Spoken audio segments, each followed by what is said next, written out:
So now I get the distinct privilege of introducing our keynote speaker, and for many of you, I think you probably took in the pre-summit workshop. I noticed that it was to capacity, and that is awesome because it's such a privilege and treat to have Paul Plsek here with us. I had the privilege of meeting Paul a few months ago at a conference, and he didn't know me from Job, and I reached out to him and said, I would like to meet you along with my board chair, Susan Shaw. And it was a very fun conversation that we had for about 40 minutes about the journey that we're on in this province and the opportunity to learn from Paul and the work that he's been doing at Virginia Mason. And what really stuck with me with the time that I spent with Paul was this playfulness that he has, or this twinkle in his eye. And it really stuck with me because I have since read his book. And if you want to have a really good read about the playfulness that creativity introduces to our thinking and our work, it is a must read. And I think what's so brilliant about what he's going to share with us today is the notion of how we can combine and connect creativity with the work that we are doing with our lean management system deployment. It's not an either or, it's a both and. So I know you're going to enjoy the next hour with Paul because I enjoyed the 40 minutes that I had with him just because he is a very playful, creative, mischievous kind of guy, and I know you're going to enjoy that. More formally, what it says on his bio, which I really, really like, is that Paul's work has been described as helping organizations think better. And I like the word better because we think about better all the time in healthcare in Saskatchewan. Better health, better care, better value, better teams. Well, now we're going to hear about how to think better. Paul has had the really amazing experience of working with several healthcare systems in the UK, Norway, Sweden, throughout the US, and most notably Virginia Mason. So we are really excited, I am in particular, to hear how the work that he has been a part of has helped the Virginia Mason folks unleash the creativity of their staff, providers, and patients by integrating some of these tools with methods with lean. And my last shameless plug is that if you haven't read his book, go to the bookstore and pick it up because it really is a wonderful read, particularly where we are with our journey. So without any further ado, please give a warm Saskatchewan welcome to Paul Plsek.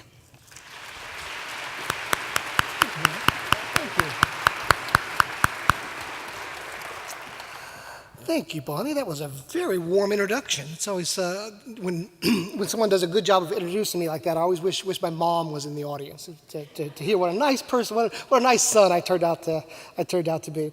Let me also say thank you to the organizing committee and everyone that's been so wonderful in helping me get organized and inviting me here. Let me apologize for my voice. I live in Atlanta, and it's springtime in Atlanta, and we have terrible allergy things. I don't have allergies, but this year there must be something in the air because it's really draining in my voice. I'll consume a lot of water during this time, and my voice will be a bit scratchy. So apologies for that. And I guess I have to apologize to Dr. McComb. What was that all about? I don't even know. All right. Well, let me get into it. I love to travel, and I'm one of those travelers who enjoys both the destination and the journey to get there. For example, if I can get my slides up, there we go. If I can get my slides up there, got it? Well, let's see if that's going to work. So I guess I'll do that the whole time. Here's Jan and I getting ready to begin a 3-week trip to Europe. We boarded a flight in Atlanta with hotel reservations in Paris, but the plane was going to London. Why? Because we wanted to experience the journey of the Eurostar train from London to Paris going under the English Channel. And that's the kind of person I am. I'm also a traveler who loves the journey in my professional life as well. I enjoy my role working with a variety of organizations in North America, Europe, around the world really, striving for innovation and transformational change in their health systems. Indeed, innovation and transformation are becoming words that are used a lot these days. There was a paper a few years back from some British researchers who looked at policy documents from a variety of healthcare systems around the world, and they concluded, internationally, there's a realization that the design of the existing healthcare system will not deliver what's required for the future. Now, they wrote that about 6 years ago, so the future's creeping up on us as we go. So I find a lot to travel around and talk about. But nowhere do I enjoy my travels as much as in working in my role at the Virginia Mason Medical Center. For those of you that don't know, I'm going to have to move this around here. Virginia Mason Medical Center is a 360-bed acute care and teaching hospital. Primary specialty groups practice 450 employed physicians, 45 fields. They have a network of clinics around the Puget Sound area of Seattle. It's a nonprofit regional healthcare system. It has about 5,000 employees and generates about $1 billion of revenue annually. That'd be like having $1 billion of budget. The system serves thousands of patients in the Pacific Northwest, all the way from Oregon to Alaska. I enjoy working there so much because my friends at Virginia Mason are really on a journey. They're after something. They're striving for something. At Virginia Mason, what they're striving for, and that's just really not going to work, is it?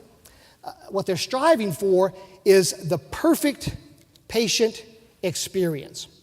And at Virginia Mason, they mean that in a balanced scorecard kind of sense. They mean perfect in the sense of the safest and best outcomes of care. They mean perfect in the sense of the experience of care, both for the patients, families, and for staff. They mean perfect in the sense of process flows and coordination, as close to kind of a beautiful dance as you can imagine.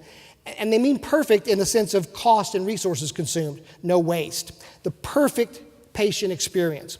They've been pursuing this goal with, I will say, a great deal of constancy of purpose ever since a dark day back in October of 2000 and a chance occurrence the next month, and I'll tell you about that in just a bit. At Virginia Mason, go back one. At Virginia Mason, they describe what they're doing with this pyramid. It's their strategic plan, and you see it everywhere. It's the screensaver on every computer. There's posters and things all over the place. Every presentation in Virginia Mason begins with this as the first slide, and the presenter has to describe how what they're going to talk about fits with the goals of the organization and how it leads to something that will benefit patients in this pursuit of the perfect patient experience. And it's not just a kind of a rote thing. They throw it up there and go, well, here's the plan, let me start talking. They really get into it, and everybody gets it. Their surveys of staff indicate that over 92% of staff members say they know what the organization is trying to accomplish and how their work group contributes. That's an astounding amount of engagement in an organization. At the pinnacle of the pyramid, the top, the highest goal is the patient. All other elements, everything else they do are around that pursuit of the perfect patient experience. And I know that it's fashionable these days to put the patient at the top of a pyramid or put them in the center of a diagram. Most healthcare systems have something like that. But I think the whole patient-centered care thing is more of a buzzword than it is reality in lots of organizations. But you're going to see through the several examples that I'll give you in this presentation that time and time again over the past 13 years since they made the decision in 2000, they've made firm decisions and set real goals that really do send the signal that the patient really is at the top of that pyramid. In the middle sections of the pyramid are the vision, the mission, the values, and the major approaches. Virginia Mason's key strategies are to attract and develop the best team, to relentlessly pursue the highest quality outcomes of care, to create an extraordinary patient experience, and to foster a culture of learning and innovation. All four of those things work together. It all adds up. At the very base, at the foundation, kind of underpinning and supporting everything else the organization does, is the Virginia Mason Production System, VMPS. I'll use that over and over again. The search for a management method and an approach that would make the organization successful in this balanced scorecard kind of sense began in October 2000. CEO Dr. Gary Kaplan was reviewing the organization's poor performance over the previous 2 years with senior leaders, and he declared, either we change or we die. That was the dark day I was telling you about earlier. The chance occurrence came the next month when former hospital president Mike Rona found himself sitting next to John Black on a flight from Seattle to Boston, which takes 4 or 5 hours. John introduced Mike to the Toyota production system and lean thinking. A central premise in John's book, A World-Class Production System, is that most organizations can do twice what they're doing today with the same resources while creating a higher quality, defect-free product. And that was a really compelling message for an organization facing the challenges that Virginia Mason was facing in the year 2000. It just took them a couple of months to work together as a leadership team with their board, and they decided that a further exploration of the Toyota production system was warranted, and the concept of a Virginia Mason production system was born. At Virginia Mason, VMPS is the management approach to everything. It's the only management approach and improvement method. I was once at a CEO-only event with Gary, and he was asked the question by a CEO of another health system, well, what's plan B if lean doesn't work? And it was really interesting because you could tell he'd never been asked that question before, and he was just kind of silence and kind of an awkward pause, and he said, there is no plan B. They really believe it. This is the approach. This is the plan. Now, I think I can assume that nearly everyone who's attracted to this conference knows about lean thinking, but just to make sure we're all on the same page, and for those who might not know, let me give you a quick description of its fundamentals. Lean thinking is based on an approach to managing that was pioneered back in the 1950s by Taiichi Ono at Toyota. The term lean thinking, which some twist to make a derisive term out of, was actually first given to the approach by John Krafik in a 1988 article and was later popularized in Womack and Jones's book by the same name. The Toyota production system grew pragmatically over the 50s as Ono and his followers relentlessly sought to reduce waste and make things better for customers. In the 1990s, various authors attempted to kind of codify the evolved Toyota production system approach into a set of principles to aid teaching the methods to others. And it was in the 90s that these kind of 5 principles kind of coalesced out of it. I want you to understand the history goes back to the 50s as people pragmatically worked things out. The codification of things didn't occur until much later. That happens a lot. The first thing is that you define value from the customer's perspective. The most important perspective in any product, service, or process is that of the customer. Anything that the customer would be unwilling to pay for is waste. So you identify the value stream, the sequence of events, and you remove that waste. You're constantly doing that. You're trying to make the flow continuous without interruption to customers. Doing only what is of value is the desired state in lean thinking. Anything that impedes flow or the coordination of flow has to be eliminated. Just think about all the waiting states and lack of coordination and cues that we have in healthcare that we ought to eliminate. You want to help the customers pull value. The concept of just-in-time production follows from this principle. And importantly, pursue perfection. After implementing those 4 principles above, you want to continuously understand the customer better, get even more waste out of the system until you get perfect value with 0 waste. While widely embraced in a lot of industries, the principles, tools, methods of the Toyota production system, Virginia Mason production system, lean thinking, whatever you want to call it, I'll use those 3 terms interchangeably. These principles are not really widely practiced and truly practiced in healthcare. Part of the reason for that is that healthcare professionals and the organizations that they work in have a strong tradition of cautiousness, and that sometimes comes across as aversion to change. For example, can you guess what this refers to? That it will ever come into general use, notwithstanding its value, is extremely doubtful because its beneficial applications require much time and give a good bit of trouble, both to the patient and the practitioner. Its you and character are foreign and opposed to all our habits and associations. It's actually a letter by a physician to the editor of the Times of London in 1834 about the stethoscope. Now, that's a cheap laugh in a presentation, but let me make something really, really clear, and I want to pick up on a point that Bonnie made when she talked about embracing the dialogue or embracing the controversy. This tradition of conservativeness and cautiousness is often appropriate. For every example like this of misplaced cautiousness, there are lots of examples of well-placed cautiousness. Critical thinkers have kept us from doing lots of quackery, lots of weird surgeries, and all sorts of things over the year. Thank God for critical thinkers. Most of us would have been dead a long time ago.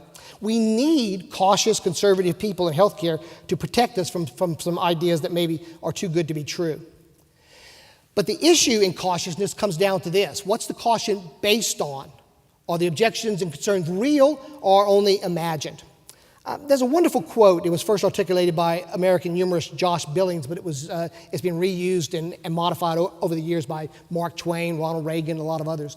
It isn't so much the things that we don't know that get us into trouble. It's the things we know that simply aren't so. And that's a trap that any of us can fall into. So the premise of the question that I was asked to address today, can we be both lean and creative, is based on a caution that sincere people are raising. And in fact, in my travels, I often hear three important cautions about the adoption of lean into healthcare. The question is, are these things that we know are true, or are they maybe not so? Today, I want to examine each of these three statements with you, bouncing them against the experience at the Virginia Mason to see whether or not they're so. So come along with me on this journey. Let me take the first one there. Lean yields benefits in the land of widgets. We can see how it would work in a manufacturing organization, but we're healthcare. It's intangible. It's not the same. It's not the same thing.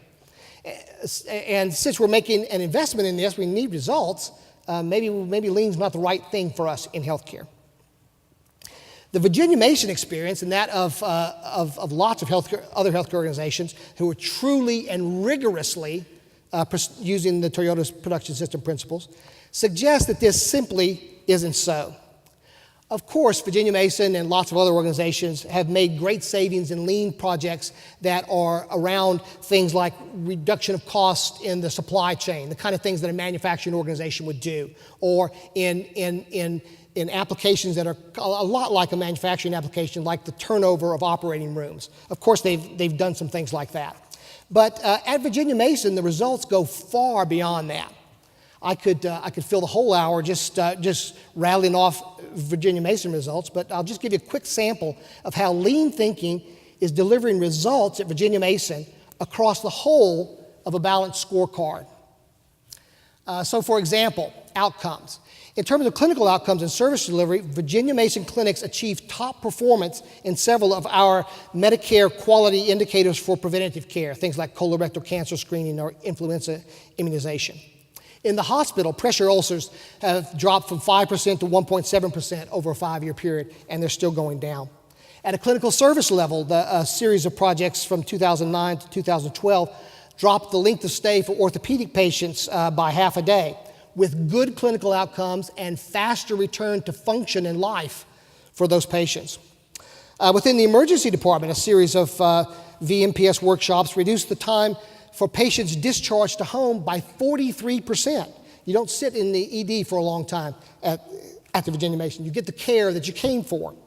Average time from arrival with a suspected heart attack to having a cath lab intervention, it's commonly called door to balloon time, is now at 42 minutes, besting by half the goal of 90 minutes that's recommended by the American Heart Association. With regard to patient safety indicators, just last week, Leapfrog Group, which is a U.S. organization that independently grades hospitals, announced that Virginia Mason had received the top grade in its hospital safety score program for the 4th consecutive period since the program launch. Experience of care. In terms of access to care, a series of efforts made it easier for patients to get clinic appointments when they want one. Interestingly, in one 10-person physician group, the call volume, the incoming call volume after they made the improvements and handled calls better, dropped by over 1,000 a week because patients got what they wanted the first time they called and didn't have to keep calling back. Over the past 7 years, patient satisfaction, perhaps the most intangible measure of performance anywhere, has steadily improved across a number of domains of the standardized surveys that we use in the U.S. to judge hospitals. Virginia Mason now ranks in the top 15% nationally in overall patient satisfaction with care.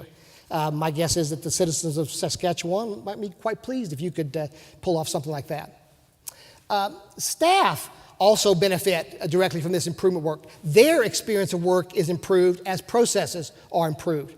For example, as a result of efforts to reduce motion and waste in nursing work, nurses at VM now walk an average of 0.6 of a mile a day, compared to the 5 miles a day they were walking before the improvements. Try this. Buy pedometers for your nurses in the hospital and have them wear them for a week or so and record how far they walk each day. What are they doing? They're hunting and gathering, trying to find things that aren't where they're supposed to be and making up for inefficient processes.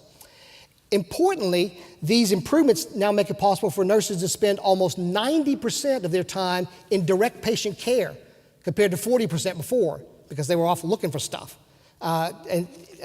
Nurses are doing what they do best, actually caring for patients. In primary care clinics, providers see more patients in shorter work days with better quality of care. Primary care doctors who used to have to stay until 8 or 9 o'clock finishing up all their paperwork and documentation now routinely leave at 6 because everything in the day flows so well. Well, these and other results have been externally evaluated and widely recognized, and they've been sustained over time. This is not a flash in the pan. HealthGrades, an independent healthcare rating organization, ranks Virginia Mason among the top 5% of hospitals in the U.S. Virginia Mason is also one of only 2 hospitals in the U.S. to receive Leapfrog Group's top hospital designation for the 7 consecutive years that the program has been in existence. And both those organizations were named by Leapfrog as top hospitals of the decade. Well, you may have noticed that I haven't mentioned the finance piece on the balanced scorecard. To me, finance is not the reason to pursue lean. It's a delightful consequence, but it's not the reason. It turns out that all this quality and care doesn't cost more. Quite the contrary. After 2 years of operating losses in 1998 and 1999, that's what led Gary Kaplan to say we change or we die. Virginia Mason Medical Center has steadily made margin over the years. In other words, with the reimbursements they get, they still have money left over to invest in services and things. And they're doing that in a healthcare financing and reimbursement climate in the U.S. that has most healthcare organizations struggling. Most healthcare organizations are out on the street begging for donations and foundations and stuff to make up their operating losses. Virginia Mason had a margin of $30 million on total revenues of $934 million in 2012. And so I guess for you, that would be like being among the highest quality, highest volume, highest patient satisfaction healthcare in all of Canada and coming in $30 million under budget. Pretty good, huh? Leaders at Virginia Mason uniformly attribute their success to the adoption of the Toyota Production System principles. And VM's not the only organization doing this. You can read papers and case studies from Theta Care, Seattle Children's Hospital, a variety of other organizations in the States have similar results. Although I don't think anybody has as comprehensive a set of results around the whole of the balanced scorecard as Virginia Mason. But it's more than just numbers. And the Virginia Mason people think about it as more than just numbers. It's about better care and better quality of life for individual patients. For example, consider Janice. That's not her real name or her real picture. A 63-year-old woman. She comes in to see Virginia Mason primary care provider Dr. Keith DuBois for a routine visit with a minor medical problem. Now, in most primary care sites, determining a patient's preventative needs, such as when is a person due for colon cancer screening, involves flipping through a number of pages in the charts or going through a number of screens on the electronic medical record, searching for the most recent tests. Most doctors don't have the time to do that. So unless a patient comes in for a longer annual physical, cancer screening is not generally addressed in a routine visit. But a year before, the Virginia Mason Production System Workshop team had developed an innovative combination of computer tools that displays in seconds all of the tests that a patient is due for on one screen in the electronic medical record. It's a nice innovation. Importantly, and consistent with lean principles, the team made checking this screen, this health maintenance module, standard work so that it would happen dependably for each and every patient. No good to have a great innovative idea if you only do it some of the time on some of the patients, right? You gotta make sure it happens all the time. So Dr. Du Bois' medical assistant was following standard work when she set the screen up as the last thing she did before she left the room. Dr. Du Bois comes in, sees that she's due for a colon cancer screening, talks to her about it, and they scheduled a colon cancer screening. 6 weeks later, Keith got a letter, a handwritten note from Janice thanking him. She said, a cancerous tumor was discovered, and I had surgery removing the mass before it had the opportunity to spread. Without the screening, I would not have known about this tumor since I didn't have any symptoms. Does lean only yield benefits in the lands of widgets? I think Janice and a lot of patients at Virginia Mason would support the notion that whatever Virginia Mason's doing back in the background behind the scenes, it's providing a direct benefit for them. So it's really important to ask the question, will you get similar results in Saskatchewan? You know what? I don't know. I can't be certain. It depends. The problem is that you'll only get similar results if you work as hard at it with as much deliberate focus over time as the Virginia Mason Medical Center leaders have done. Organizational interventions like VMPS are not like medical interventions. It's not like a pill or a surgery where you take the pill and that. In other words, you can't just have a meeting or get a sign-off of the execs or put everybody through a training class and then you're transformed. No, it's actually damned hard work. Leadership, constancy of purpose, meaning what you say, doing the hard work, changing the culture, that's all part of the intervention. So whether you get the results depends on whether you take the whole pill and get involved in the entire intervention. I suspect that some of you are up for that challenge. I hope that your colleagues across the province will join you so that as professional colleagues, and I would say even as kind of neighbors and citizens, that you end up with a shared aim to provide the people of this province what you and they deserve, the perfect patient experience. Here's something I am certain about, that the only healthcare organizations that are not getting outstanding results from lean principles are those that aren't doing it properly. It's not lean, it's the hard work that you have to do to make it work for you. Well, I said there were 3 cautions that were holding back progress in implementing lean in healthcare. Let me move on to the second one here. And I've already been asked this question in the earlier session, so whoever asked that question, this is the point in the presentation where I finally answer your question. It goes something like this, that lean's emphasis on standard work is anti-innovation. The implication being we need innovation, so maybe lean's not the right thing for us to do because it's anti-innovation. This is a pretty common objection. Gary Kaplan told me that when he first raised the notion of standard work, the doctors and nurses were up in arms over fears of what they termed cookbook medicine and standardized mediocrity. But in reality, over time, VM clinicians have found the opposite to be true. In fact, primary care provider Dr. Kim Pittenger told me as I was interviewing him for the book, I think the most groundbreaking innovation that we have to offer to the majority of American medical practices is standardization.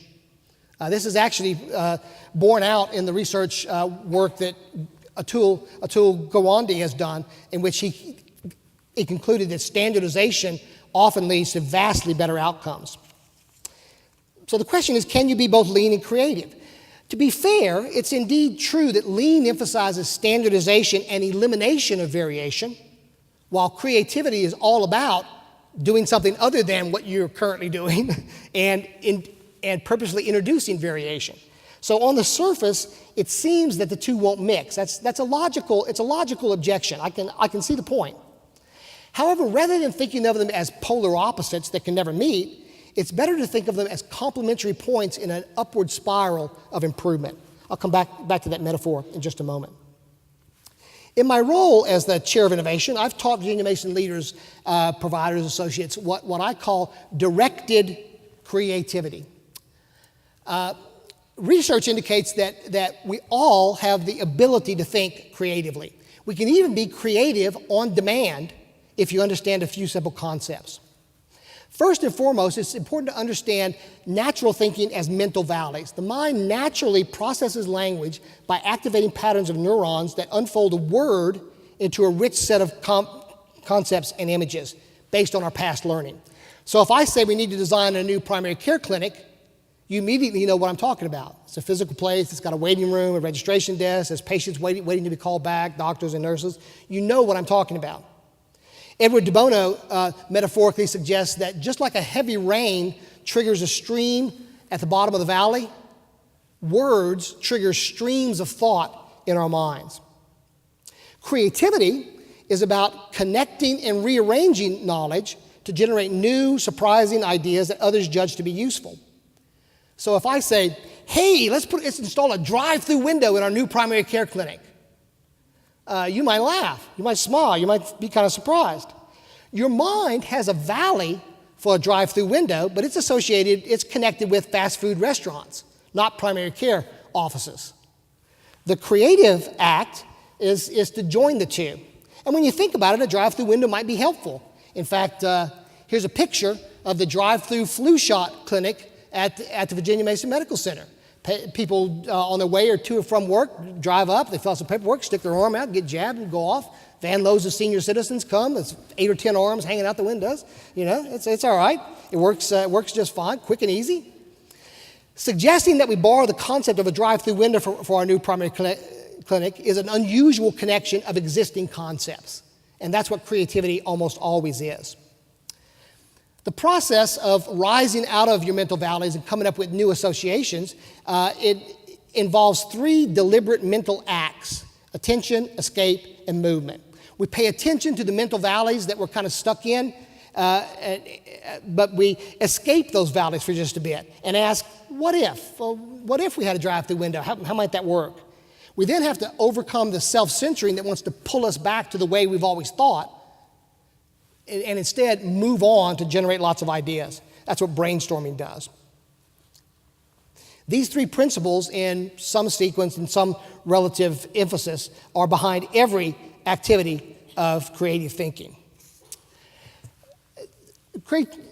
It's also important to understand, as you thinking about creativity, that because of the range of what might be a useful idea and the endless possibilities from attention, escape, and movement, ideas really are on a gradient, a gray scale, that can range from logical thinking, doing the right things, doing things better, through to the analogous thinking. The fast food restaurants have a drive-through window. How can we borrow that concept? On through the highly innovative thinking. In our emergency department, the first person who will greet you will be a trained medical professional instead of a registration clerk. No one else is doing that. I'll tell you a story about that in just a bit. So there's levels of ideas, there's amounts of creativity, and we need all sorts of ideas along the way. A final and important concept from directed creativity is the notion that while creativity and innovation are related, they're not the same. Innovation only occurs when you translate a creative idea into reality. So it's possible to be highly creative, you've got loads of ideas, but not very innovative.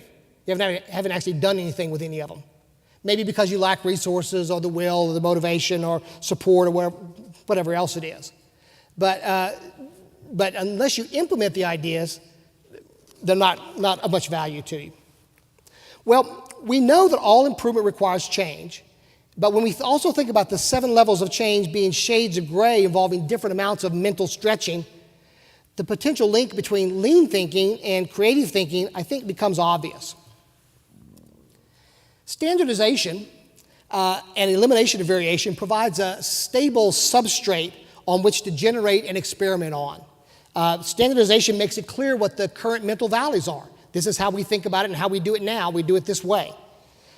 Further, without standardization, if you try to measure baseline performance, you have so much noise in the data, you can't tell whether a new idea is better or worse. Finally, as Virginia Mason internal medicine physician Dr. Dennis Rochier told me, once you start standardizing the day-to-day work, those things become sort of automatic. And that gives you the benefit of time and energy to invest in thinking about new things. I'm not running around trying to fix old processes that are broken. The processes run pretty smoothly. I've got time to think about how might we do it a little bit different. But when the performance of that standard work isn't meeting your needs, it's time for a change. And that switches us over into the innovation side. The 7 levels of change framework guides a spectrum of thinking from logical and linear through to creative and lateral.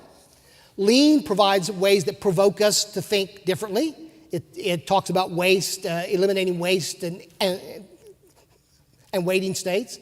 Tools of creativity just provide more tools for thinking differently about what you're already doing. In addition, the methods from lean thinking or standard quality improvement, like the plan, do, study, act cycle, provide a structured way to further develop and test a new idea to see if it's actually better.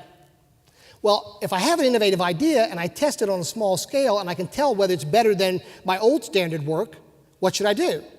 Well, I should make that new idea the new standard work. It then makes perfect sense to standardize it, and that's what lean does. And that creates a cycle around a loop. I'm better off, I've got higher quality, I'm doing better. I had it standardized, I knew what I was doing, I could measure it. I had a new idea, I tested it, it was better, so I made it now the standard, and now I'm better off. Importantly, in the culture of a true lean or innovative organization, standard work isn't allowed to become the kind of proverbial, that's the way we've always done it. Rather, the new standard work is seen as just another temporary stopping point on the upward journey. We're going to keep on innovating and changing and making new standard work to have an ever-increasing quality, service, patient experience level. This is the essence of the Japanese concept of Kaizen, continuous improvement. So standard work and creativity go hand in hand. You need both if you're going to ever make any progress. I think there's lots of overlap between lean methods and creative thinking methods. Both of them call us to challenge our current assumptions and points of view. Both of them invite us to see the world through a different set of lenses and to imagine all sorts of possibilities. Well, all of this is well illustrated in the work of Virginia Mason anesthesiologist Dr. Frank Salinas in what he calls multimodal pain management. During hip and knee surgery, pain signals are obviously generated at the surgical site. They travel through the peripheral nerve to the spinal cord up to the brain. And there's been a long-standing history of using a regional anesthesia to block the pain signals as they try to move up the peripheral nerve. It's called a continuous peripheral nerve block.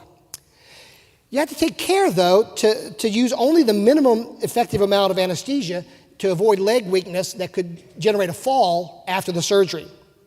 And further, whatever blocking effect you make eventually wears off, so pain eventually comes in. Frank told me, he said, "We used to think that pain was a necessary part of surgery. I now know that that's archaic thinking." Applying better thinking, Dr. Salinas and his team recommended that these patients get a combination of methods to target multiple sites along the whole pain pathway from the surgery site up to the brain. Once they thought about that, they further said that this cocktail of medications could actually begin before the surgery, could continue during the surgery, and could continue after the surgery, allowing the medications to work synergistically over time as the patient to have a decrease in pain and inflammation. Importantly, don't miss this point. Importantly, the Virginia Mason production system infrastructure of Kaizen events and rapid process improvement workshops turned these thoughts, these creative thoughts, into standard work that's now applied on all hip and knee surgery and is being applied to other surgeries as well. Benefits include reducing the risk of falls, earlier mobilization following surgery, reduced length of stay, better outcomes, and better experience for patients and families. Dr. Salinas told me that the mechanisms for the various pain medications have been known for quite some time. The innovation, the creative thought, was in combining them all, thinking about the whole patient journey from pre-surgery to after surgery, and then having the disciplined infrastructure to actually get everybody on board to implement it and make it happen all the time. Directed, creativity, implemented. That's it. It's a great example of how kind of evidence-based practice, creative thinking, standard work are mutually supportive. And that upward spiral is is continuing. Having reduced pain in elective hip and knee surgery, Salinas and his colleagues pressed on to think about the needs of the hundreds, mostly elderly, patients who fall and need emergency surgery for hip fractures. Elderly patients often get inadequate pain control in the hours prior to the surgical procedure. The hip joint has 3 main nerves, he told me. The easiest to get to is the femoral nerve. A continuous femoral nerve block is a well-known, well-validated technical procedure. Lots of anesthesiologists do it very, very well. So Salinas' team asked the question, what if we did a femoral nerve block as soon as the patient was stabilized in the emergency room and continued that block through the surgery and in the day or 2 after the surgery? Would that reduce the pain for the patient who had fallen? Again, the infrastructure of VMPS helped turn that idea from a provocative question into a vastly improved pain control for hip fracture patients. Again, better outcomes, better patient experience. Through creative thinking and the establishment of standard work to get everybody on board to make sure it happens all the time. That's creativity and lean working together to make things better. One more example here. The Virginia Mason Emergency Department redesign project, another example of this. In preparing for a VMPS workshop, we gave groups of staff what are called leaping provocations from the creativity literature.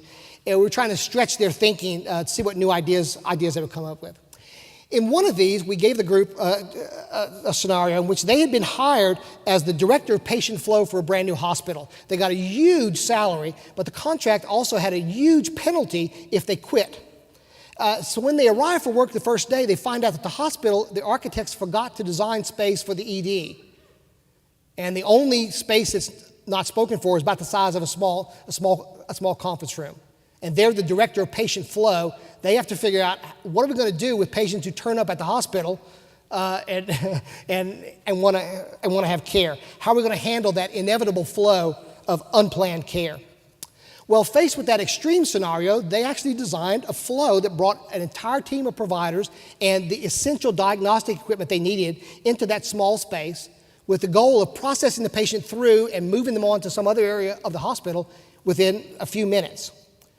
Key in that design was attention to the patient's condition needed to be immediate, multidisciplinary teamwork was essential, access to a few critical pieces of diagnostic equipment was important, and detailed clinical workups should be done up on the floors, not tying up the little ED. They actually had a lot of fun thinking it through.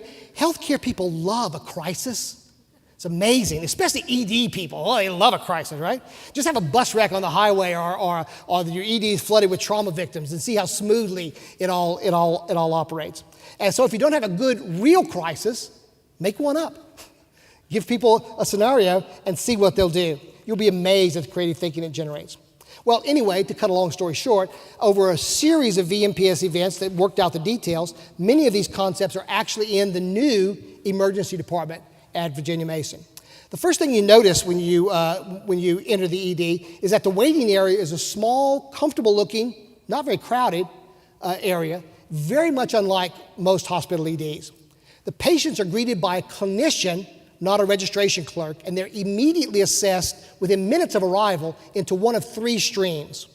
Patients who don't need acute hospital care are treated by nurses using evidence-based guidelines and standing orders. These patients come into the ED only a few dozen feet. They never occupy a bed. They receive personalized, evidence-based express care, and they're rapidly discharged home.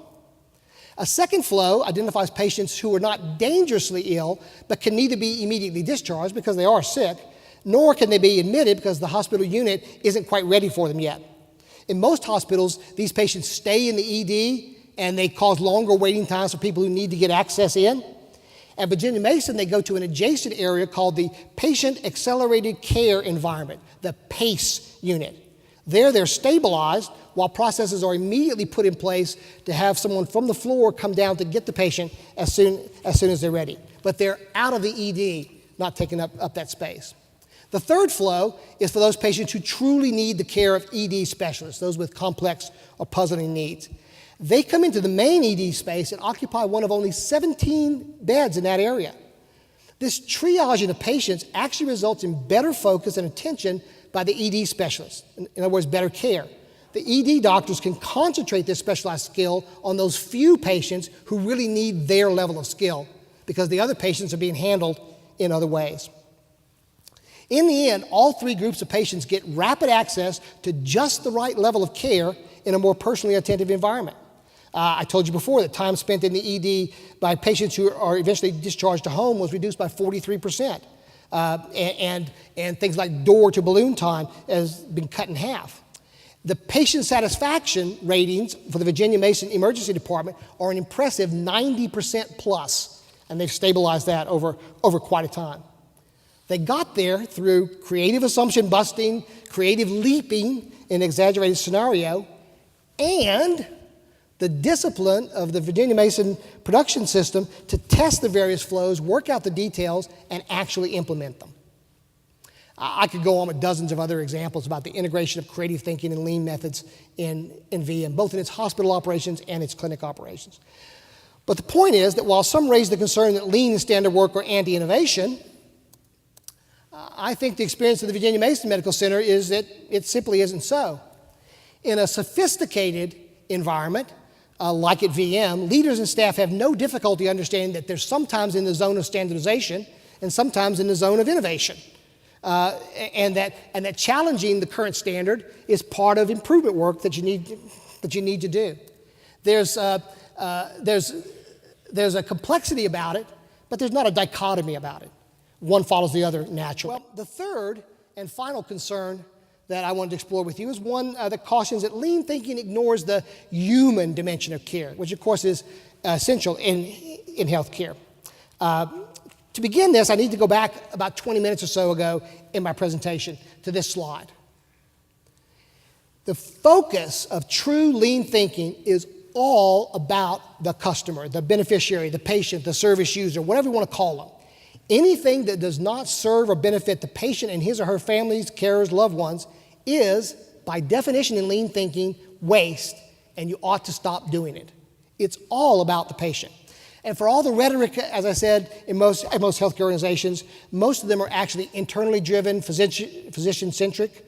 Schedules are built around the needs of providers. Patients have to navigate mazes of forms and corridors to get to a provider. When patients don't follow doctor's orders, we call them non-compliant, you know. I don't mean to be harsh or pejorative. I know our intentions are always good and well-meaning, but I do think I'm stating the facts. And it wasn't any different at Virginia Mason when they started out. For years, they pitched to physicians who would be coming there that Virginia Mason was a physician-driven, physician-led place. Gary Kaplan told me everything was designed around us. He says most healthcare organizations won't admit it, but patient-centeredness is a huge cultural change. I absolutely agree with that. It's one of the Institute of Medicine's 6 aims, and everybody says they embrace it, but they really don't know what it means. At Virginia Mason, this is continuously becoming truly different. At Virginia Mason, the staff have no problem, leaders, clinicians, and associates have no problem bringing the human dimension into VMPS because they see it as part of that goal of eliminating waste and doing what the customer wants. They've been informed by some work that I brought them from some friends of mine in the UK. Some of you may know my dear friend Lynn Marr and Helen Bevan, in what they call over there experience-based design. Let me take a step back on this. Professional designers use a 3-part framework to think about the goals of any design. Functionality refers to whether design is based on best knowledge, science, technology. Evidence-based medicine is all about functionality. Are we doing the right things? Engineering refers to attributes that contribute to variables like consistency, reliability, efficiency. The adaptation of lean thinking or safety practice from other fields helps us do a better job of engineering care. The third element, aesthetics, refers to the emotions elicited by the design via the look, feel, and experience it presents to a customer or service user.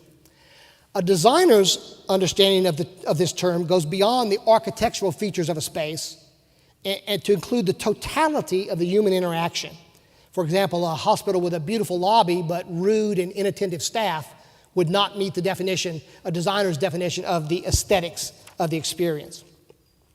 Recent calls for more patient-centered care suggest to me that we have done a lot of work on the first and second, and we're a little bit behind on that, on that third. There's also a growing body of evidence that connects aspects of patient experience with clinical quality. Simply put, anxiety and unease impedes communication and delays healing.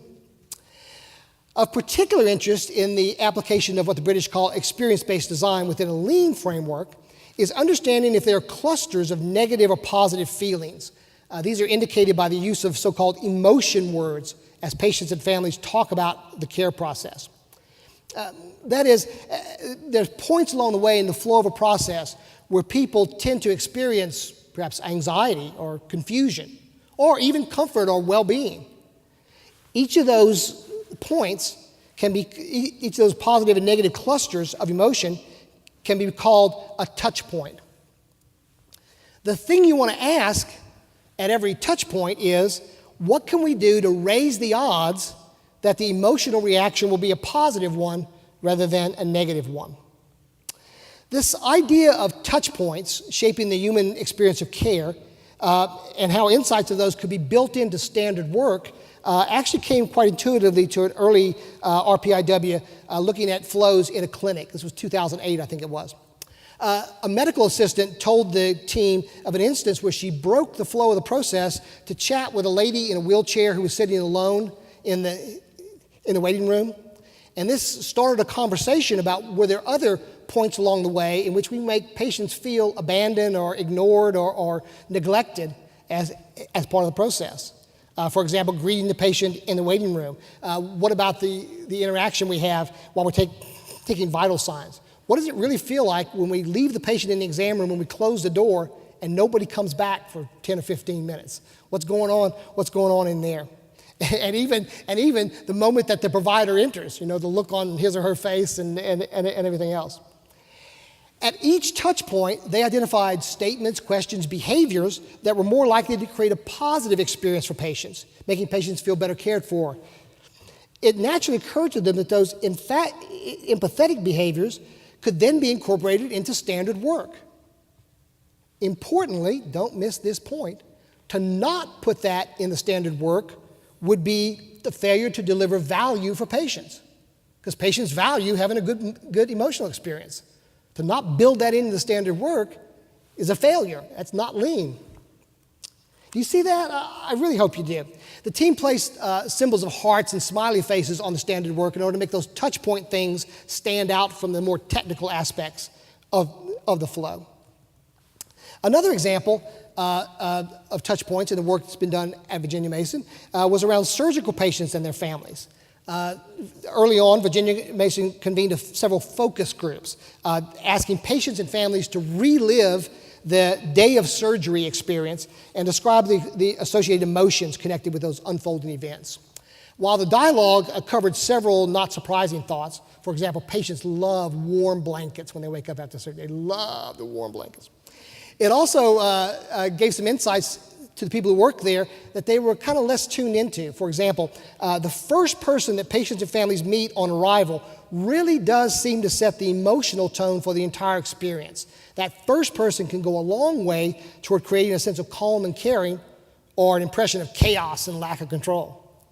Another thing to learn, the common practice of escorting family members to a private room for conversations with the surgeon after the surgery was done actually created incredible anxiety in the waiting room because everybody assumed that there was bad news, and now they're wondering what's going on back there.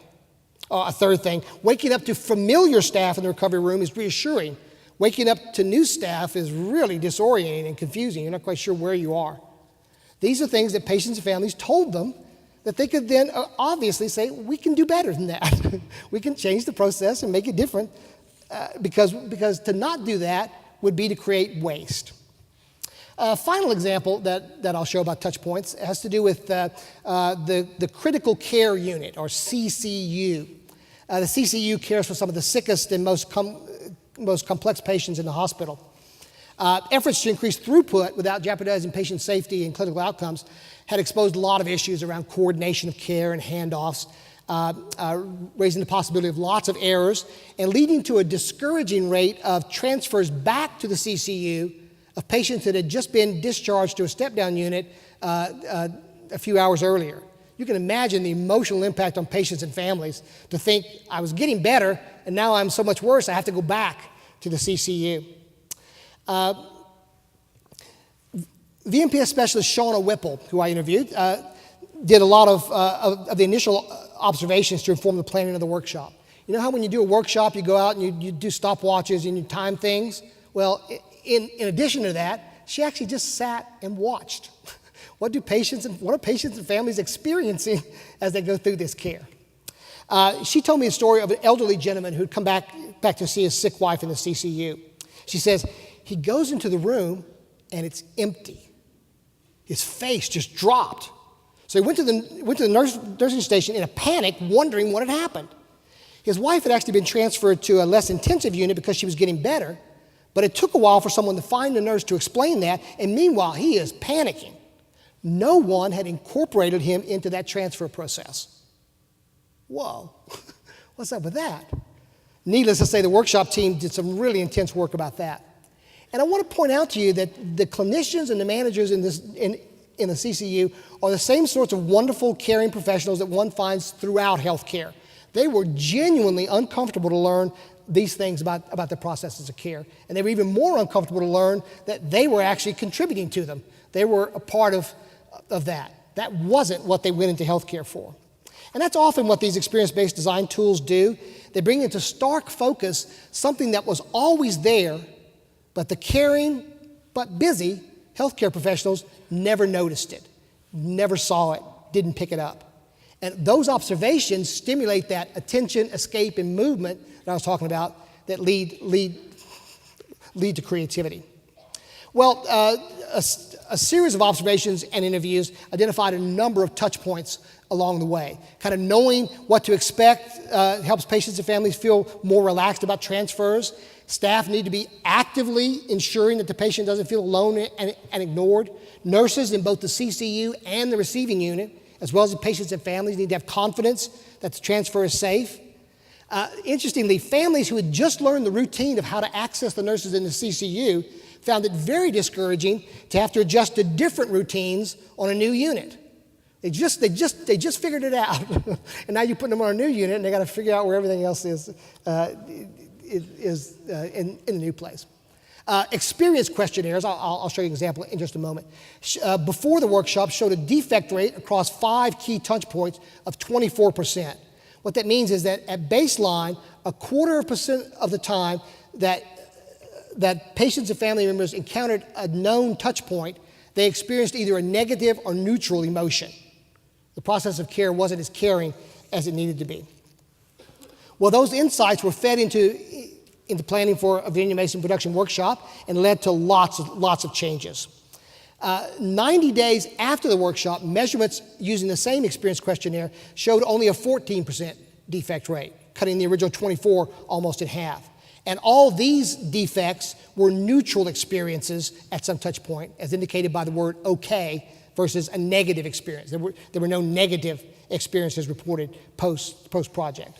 That's not good enough. They're continuing to work on that spiral, but they had the insight to build that in to their lean work. The combination of flow and a value stream with emotional touch points has led the Virginia Mason folks to evolve further to see the journey of patients and family members as, unfortunately, but all too often, a kind of roller coaster of emotion. VM teams create what are called experience questionnaires. Here's the one for the CCU. I know you can't read that in the back. I'm happy to share the slides. But down the first column are touch points that have been identified through interviews and observations. And patients and family members carry this with them through the care process, and at each one of those touch points, they choose the emotion word that best suits how they're feeling at that time. These are constructed to give you 3 positive emotions, for example, relaxed, 1 neutral emotion, okay, and 3 negative emotions, like frustrated, that you can choose from. Patients can also write in words. But once they administer this to 2,400 patients and family members through, they can compile the results and score them. Negative and neutral emotions are counted as a defect. We didn't produce value for the customer. This allows a calculation of a sort of a baseline emotional experience defect rate, which can then be tracked just like any other metric in an improvement project. I mentioned just a moment ago, as they track this, they went from 24% emotional defects to 14%, and they're working on it even more. When the results of these questionnaires are plotted on a graph, either as a defect rate or as a positive score rate, this one here is a one that is a positive experience rate, up on the chart is good, we see a really characteristic pattern. When we put patients or family members through a care process, we put them on a roller coaster. Sometimes what we do is leaving them feeling anxious and frustrated and disappointed. At other times we please them a lot. But it's an emotional roller coaster to go through a care process. We need to stop doing that. Having charts like this, measurements like this, gives the team the ability to focus in their lean workshop, not only in improving efficiency and flow, but improving the emotional experience. What can we do at that touch point to change the emotional experience and how that works? A final extension of this work on understanding the human dimension of care is that in the last 18 months or so, Virginia Mason has begun to experiment with what my British colleagues use in almost all their experience design projects: co-design. For example, there's a Virginia Mason production workshop group meeting now that consists of VM clinicians and staff and an equal number of pancreatic cancer patients and their carers. It's a remarkable group. Patients and family members are working as equal partners with VM professionals on 3 fronts: understanding and documenting the patient's preferences and goals of care. That's so important because we need to individualize that. People's experience of pancreatic cancer, it's a horrible disease. People have different goals and different needs. Developing a better library of knowledge resources for patients and families, and improving support services and care coordination. You can imagine patients and families have lots of ideas in these areas, and they're working together to redesign those things. It's been an eye-opening experience for Virginia Mason staff, and an overwhelmingly positive experience for the patients and families who just want to make it a little bit better for the next wave of patients and families that have to go through this horrible condition. I know we have patient and family member groups in the audience. I urge you to advocate for this. You need to be at the table as co-designers of improvement projects. And healthcare people, I know that scares the hell out of you, but get over it. You'll be amazed at what you'll learn. So I would say that you can easily incorporate both efficiency improvement aims and human dimension improvement aims in Lean. It's not an either-or choice. All we have to do is open our eyes, open our minds, open our hearts to see what the experience of care really is from the patient and family point of view.